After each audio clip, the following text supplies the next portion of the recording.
Hi everyone, I'm Binny from G&D. Today I have Simon from Parley for the Oceans and we are going to have a quick chat on sustainability. So G&D and Parley have joined forces from quite a long time, and so I want to know a little bit of an history that how did this partnership came into effect, and how does it makes it unique and different as compared to other sustainability efforts in the financial services space. That's a great question, Binny. Thank you. And as you said, Parley and G&D are working together for quite a while now. And we started with the goal to create an eco-innovative card alternative that can be seen as a symbol of change to disrupt the market. We are really creating this impact together with G&D. I think it was a little tough for G&D at first because they needed to get used to work with a new material, the nasty debris that we are collecting from shorelines, coastlines and rivers. But since this vision of creating impact was communicated top down, it was and it really still is supported by the whole team of G&D. And it also enables us to create impact beyond, just enabling us to be, to pick up material from everywhere in the world and to recycle it. We can also use the revenue in order to conduct even more environmental and social projects and therefore enhance our impact into multiple layers. With Parley for the Oceans and G&D, the card issuers, they can go into market, with fun activations. They can put metrics to it. It can be super important. It can be super interesting. Right. I think that's a very good answer because being a millennial myself, I also try to link up these two things when I am choosing any of the products.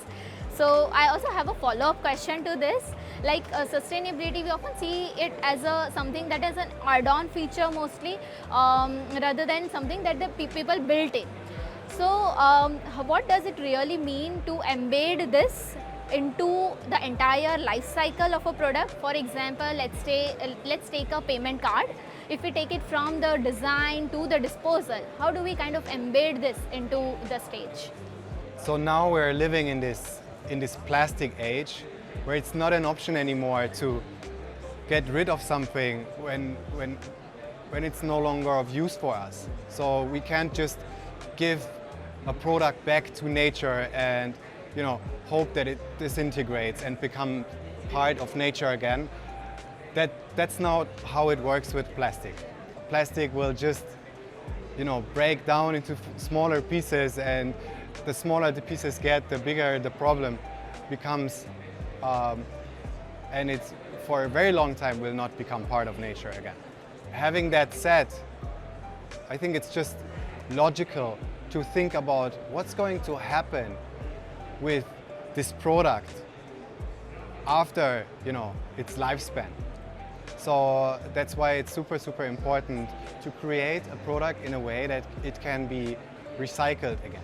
So Simon, I'm from India, and I can see that there's a lot of issue with respect to the dumping that is happening into the oceans. India is surrounded by ocean on all three sides, and we can see that there's a burning issue with respect to the plastics and the things that are thrown into the ocean.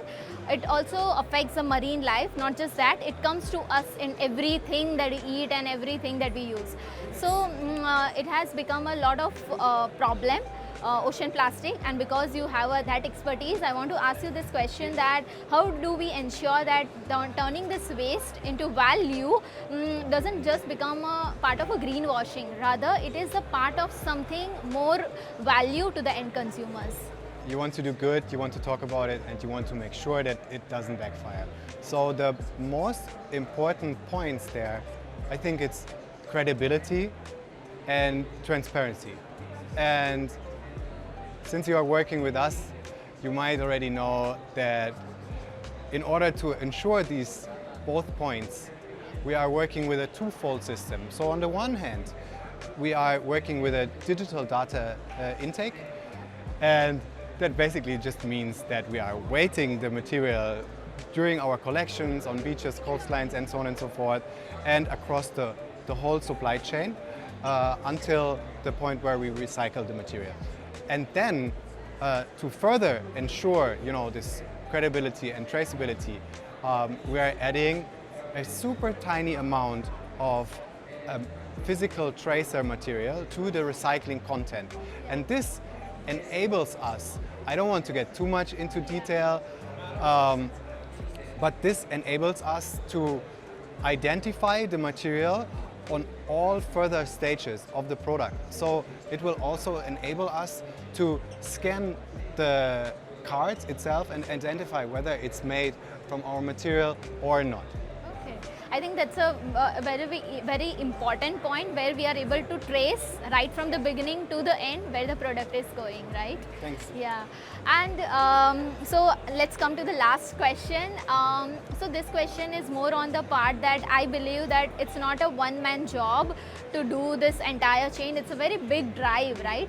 Not G&D alone or not any partner alone can do it. So in terms of the collaboration, how do you think that the fintech company should come together and work in this area to drive this real impact for the environment as a whole?